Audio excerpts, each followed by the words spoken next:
जय श्रीराम मैं दिलीप कलिता हर हर महादेव मैं अरूप बैश्य আজি আপোনালোক স্বাগতম জনাইছো দেৱভূমি ব্লগলৈ সকলোকে। আজি গৈ আছো আমি কপিলিমুনি আশ্ৰম আৰু আমাৰ লগত যাব কেদাৰ মন্দিৰৰ মানে ঘৰৰ ৰান্ধনী মনোজ দেৱ যাব আমাৰ লগত। আজি আমি যেটো ভিডিও কৰিব যাই আছো এইটো এটা দুৰ্গম পথ হয়, পাহাৰৰ ওপৰত উঠিব লাগিব। আমাৰ লগত আছে মনোজ দেৱ, কেদাৰ মন্দিৰৰ পূজাৰী। তেখেতো কপিলিমুনি দেখা নাই, আজি তেওঁ যাব আমাৰ লগত। গতিকে আজি ভিডিওটো অকমান ভালেই হ'ব, কাৰণ আমাৰ লগত আৰু এজন জ্যেষ্ঠ ব্যক্তি আছে। গোটেইখিনি আমি ভিডিওটো সবিশেষখিনি তাত কম, আহক একেলগে গৈ থাকো।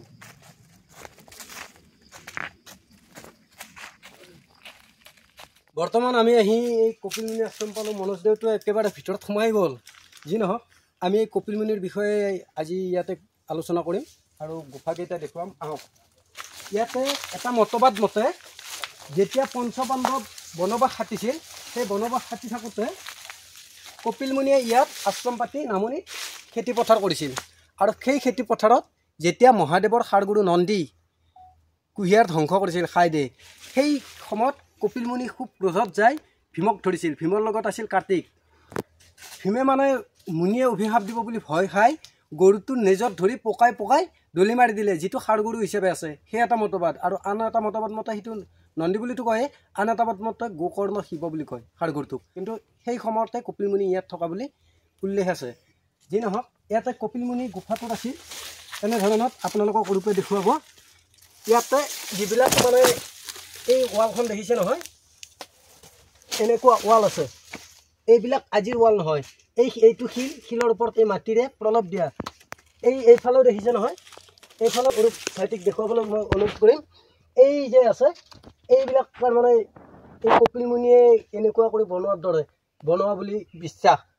সেইবিলাক ডাঙৰ ডাঙৰ শিল আনি পেলাই বহুৱাই দিছিল, দি ইয়াতে ৱাল বনাইছিল। এই এটা কোঠালি এইটো সৰু সুৰা কৰি ৰাখিছিল। সেইফালে এটা কোঠালি আছে, সেইটো অৰূপ বৈশ্যই দেখুৱাব। আমাৰ যিবিলাক পুথিৰ পৰা আমি তথ্যবিলাক সংগ্ৰহ কৰোঁ, সেই পুথি অনুসৰি এসময়ত হাজোলৈ বিভিন্ন ঋষিমুনিৰ আগমন হৈছিল আৰু এই ঠাইখনত ঋষিমুনিৰ বাসভূমি হৈছিল। প্ৰায় 70 দশকলৈ হাজোত বিভিন্ন স্থানত সন্যাসীবিলাকে তপজপ কৰা অৱস্থাত বহুত মানুহে পৰিলক্ষিত হৈছিল আৰু পুথিবিলাকতো উল্লেখ আছে।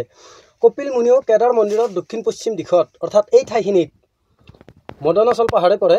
ইয়াতে মানে এই জংঘলৰ মাজত তেওঁ আশ্ৰম পাতি ইয়াতে থকা বুলি অনুমান কৰা হয়।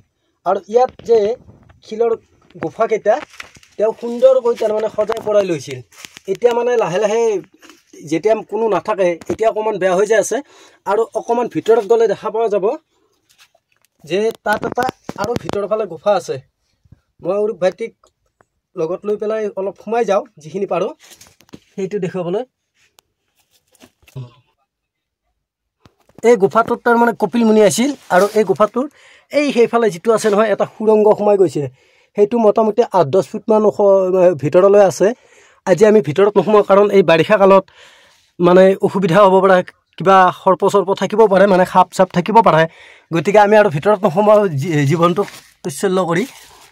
এই ৱালবিলাক দেখিছে নহয় আপোনালোকে, সুন্দৰকৈ বনাইছিল আৰু তেতিয়াৰ পৰা এনেকুৱা কৰি আছে। এইটো কোনো মেৰামতি কৰিব নাহে, কিন্তু যদি চাব যায় ধুনীয়া এখন ৱাল দিয়া আছে। আপোনালোকক আগতো দেখিলোঁ আগৰ ৱালখন। আৰু এইফালেও এটা সৰু কোঠালি আছে, এইফালেও এটা সৰু কোঠালি আছে। এয়াই কপিলমুনি আশ্ৰম। কপিলমুনিৰ আশ্ৰম, এই আশ্ৰমখনত কপিলমুনি আছিল বুলিতো জনবিশ্বাসে। আৰু এই আশ্ৰমত আজিও বহুত তীৰ্থযাত্ৰী আহি থাকে।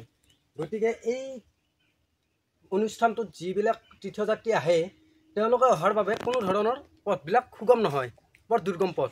গতিকে চৰকাৰে যদি এইবিলাক বস্তু, হাজোৰ যিবিলাক ঐতিহাসিক সম্পদ আছে, ক্ষেত্ৰ আছে, সেইবিলাকত যদি তেওঁলোকে পথবিলাক মেৰামতি কৰি দিয়ে, মানে নতুনকৈ বনাই দিলে তীৰ্থযাত্ৰীৰ আগমন হ'ব আৰু এইবিলাক অনুষ্ঠানৰ বিষয়ে আৰু বেছিকৈ চৰ্চা হ'ব।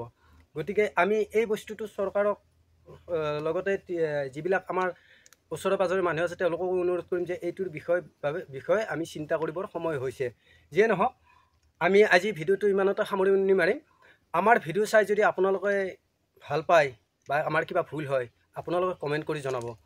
আমাৰো ভুল ভ্ৰান্তি হ'ব পাৰে। আমি বিশেষকৈ কিছুমান ধৰ্মপুথি, কিছুমান অভিজ্ঞ ব্যক্তিৰ কিতাপ আৰু অভিজ্ঞ ব্যক্তিৰ পৰা আমি তথ্যবিলাক সংগ্ৰহ কৰিহে আপোনালোকৰ ওচৰত আনিছোঁ। আমাৰ এটাই উদ্দেশ্য আছে, যিবিলাক নৱপ্ৰজন্মই উঠি আহি আছে তেওঁলোকে আমাৰ যিবিলাক পৌৰাণিক ইতিহাস সেই ইতিহাসবিলাকৰ লগত পৰিচয় হওক। গতিকে আমাৰ চেনেলত যদি প্ৰথমবাৰ আহিছে, ফেচবুকত আহিছে যদি আপোনালোকে ফ'ল' কৰিব, আৰু যদি ইউটিউবত আহে তেনেহ'লে লাইক কৰিব, কমেণ্ট কৰিব, শ্বেয়াৰ কৰিব আৰু ছাবস্ক্ৰাইব যেনে তেনে কৰিব।